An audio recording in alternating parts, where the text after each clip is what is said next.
ចូលរួមដំបូងតែ15%ក៏អាចក្លាយជាម្ចាស់រថយន្តស៊េរីទំនើប JAC GN8 Master Global Spec នេះបានភ្លាមៗ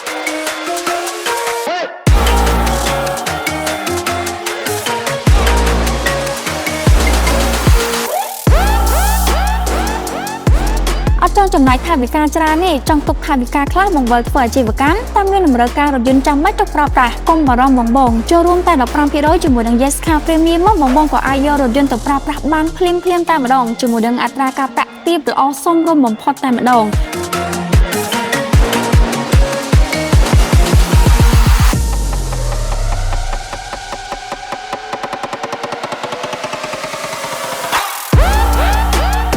អ្វីដែលកាន់តែពិសេសនោះគឺអតិថិជននឹងទទួលបានរថយន្តដែលមានគុណភាពចេញពីរោងចក្រប្រទេសចិនផ្ទាល់និងទទួលបានការធានាចេញពីរោងចក្ររយៈពេល5ឆ្នាំឬក៏150,000គីឡូនិងសេវាកម្មថែទាំ2ឆ្នាំឬក៏20,000គីឡូហើយរោងចក្រក៏បន្ថែមជាមួយនឹងកង់សកួរមួយទៀតផងដែរចង់បានរថយន្តចេញពីរោងចក្រមានគ្រឿងបន្លាស់សិលល្អគ្រប់គ្រាន់មានការធានាត្រឹមត្រូវ Complete Yes Car Premium